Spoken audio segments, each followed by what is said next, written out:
বিশ্ববাজারে বাংলাদেশের গার্মেন্টস পণ্য ছাড়া অন্য কোনো পণ্যের রপ্তানি বৈচিত্র্য না থাকা হতাশাজনক, এমনটি বলেছেন প্রধান উপদেষ্টার বিশেষ সহকারী ডক্টর আনিসুজ্জামান চৌধুরী। বুধবার সকালে রাজধানীর বিআইআইসিসি অডিটোরিয়ামে এক সেমিনারে তিনি এই কথা বলেন। সেমিনারে বক্তারা জানান, এলডিসি উত্তরণের আগে দেশের অর্থনীতির চাকা আরও সচল করতে হবে। তৃতীয় দফা আলোচনার পর বাংলাদেশি পণ্যের শুল্কের হার ৩৫ থেকে কমিয়ে ২০% করে যুক্তরাষ্ট্র। তবে এ হার কমপক্ষে ১৫% করা না গেলে দেশের ব্যবসায়ীদের খরচ বেড়ে যাবে। একমাত্র স্মার্ট সিটি বসুন্ধরা, আধুনিকতায় এক ধাপ এগিয়ে। এতে তাদের ভবিষ্যৎ গতিপথ অনিশ্চয়তায় থেকে যাবে, এমনটা মনে করছে Bangladesh institute of international and strategic studies BIISS। যুক্তরাষ্ট্র থেকে এরই মধ্যে এলএনজি, সয়াবিন, বিমান, গম, তুলাসহ বিভিন্ন পণ্য কেনার জন্য চুক্তি হয়েছে। সঠিক সময়ে পর্যাপ্ত ব্যবস্থা না নিলে আগামীতে রপ্তানির ধারা ব্যাহত হবে বলে মনে করেন বিশেষজ্ঞরা।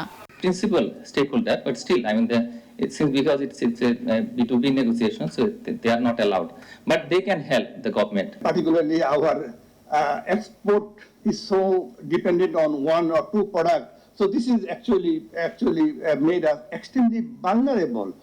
দেশের পণ্য রপ্তানি বৈচিত্র্য বাড়াতে চেষ্টায় আছে সরকার, বলেন প্রধান উপদেষ্টার বিশেষ সহকারী doctor Anisuzzaman.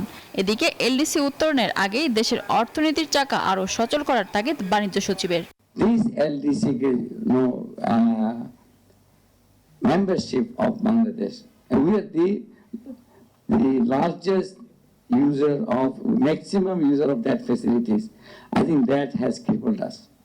Rules supervision, an exit clause of this agreement.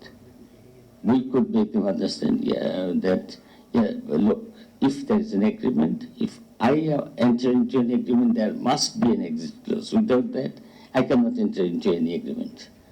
So that I could put in the text of the agreement. ইতিমধ্যে জাপান ও দক্ষিণ কোরিয়ার মতো কিছু দেশের সাথে ব্যবসায়িক চুক্তি নিয়েও আলোচনা হচ্ছে বলে জানান বাণিজ্য সচিব। মিনা ফেরদাউস, নিউজ 24, ঢাকা।